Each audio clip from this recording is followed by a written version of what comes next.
What's going on, people? Welcome back to Curtis Shaw TV, back with another video. Now this time, former Arsenal manager Unai Emery has been speaking out, like a bit of a scorned ex-girlfriend, if you like. Sounds very bitter, but he's talking about his time at Arsenal. Now, to his defence, some of the things he says do make sense. He's talking about, first of all, the transfer of Nicolas Pepe, and how the club signed him for £72 million in the summer. But in actual fact, Unai Emery's first choice was Crystal Palace winger Wilfried Zaha. Now, Arsenal had an offer rejected from Crystal Palace in the summer for around £40 million for Wilfried Zaha.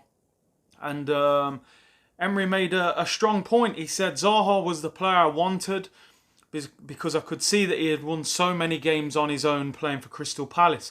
I saw Zaha play over 20 games with some incredible performances, and I told the board that is the player I want for this team. I spoke to Zaha personally, and he wanted to join.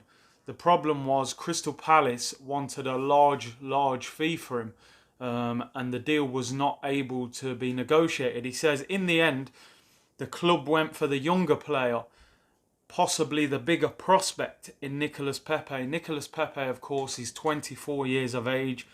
Wilfried Zaha is 27. The club were probably looking at it long term and saying, we're going to get more out of him. But let's be honest, Zaha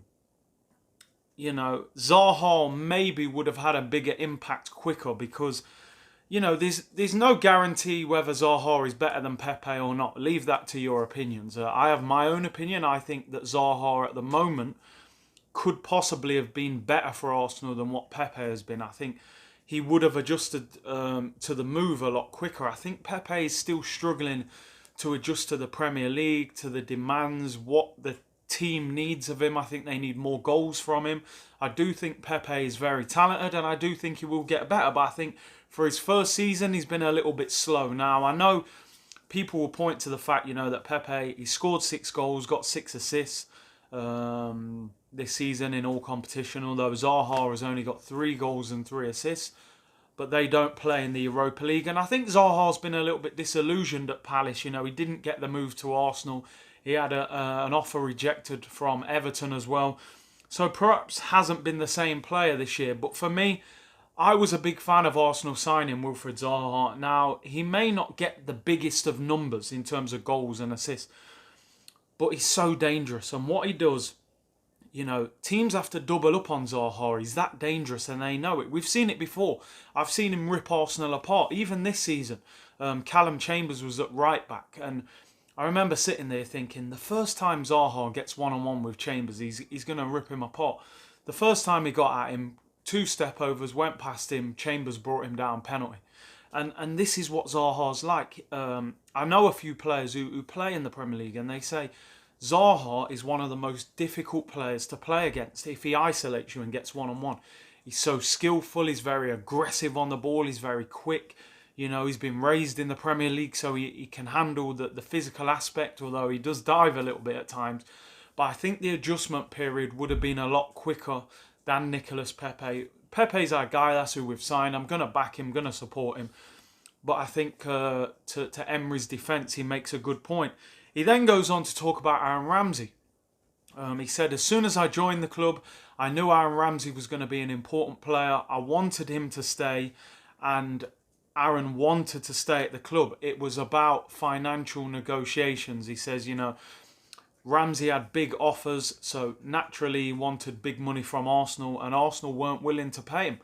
So he left, and I think he realised very quickly how big a loss that Aaron Ramsey was. He was a goal scorer. You look at Arsenal's midfield, who is scoring goals in our midfield? Hardly anybody. He then goes on to talk about Mesut Ozil.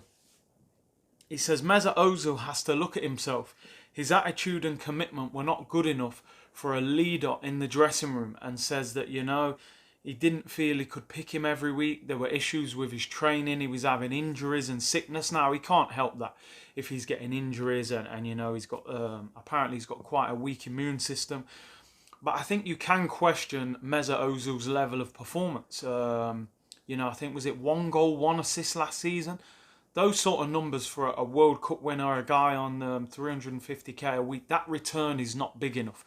Now, I think Unai Emery wanted Mesut Ozil out the door, let's be honest, but I think the backlash he got from the fans, it forced his hand and made him have to bring Mesut Ozil in.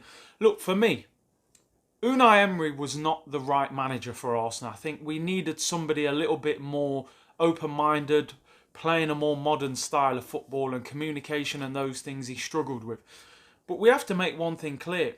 For the first season at the club, considering where we'd been, he did well. We fell at the last hurdle. We should have got in the Champions League through the league position. We messed up at the end, although Emery has to take a lot of responsibility, because I was at that Crystal Palace game when Zaha actually scored and ripped us up. He played Cole Jenkinson, he played El Neni, he put a weaker team out, he underestimated Crystal Palace and he paid the price. We went to Wolves and Leicester, were totally outplayed. We played Brighton at home, who were poor. They were really poor that day, and we weren't able to beat them. That day probably was the players' fault. But I think Emery caused that problem from, further down the line.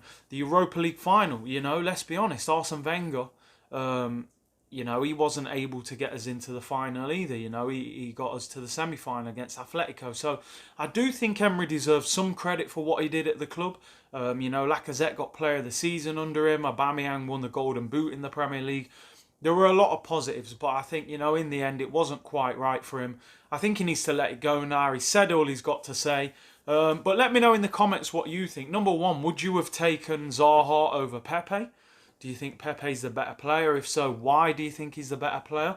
Personally, I do think Zaha would have been the better signing for us at that time. But Pepe long-term may become the better signing. I'm not sure. I think Pepe has to be a little bit more aggressive and score more goals. So let me know what you think there. Aaron Ramsey, did we make a mistake not giving him a bigger contract and keeping him? And Mesut Ozil, does he need to do more, produce more? Is he finished in your opinion? Is he past his best? Or will he perform better under Arteta? Let me know what you think. Does Emery need to be quiet now? Everyone, look out for the interview I did with former Arsenal player Justin Hoyt. Also did an interview with Dean White, brother of boxing champion Dillian White. So check that out on the channel. I'll put that in the link. Everyone, thanks for tuning in. Stay safe. Subscribe to the channel if you haven't already. And I'll be back later in the week. Bless.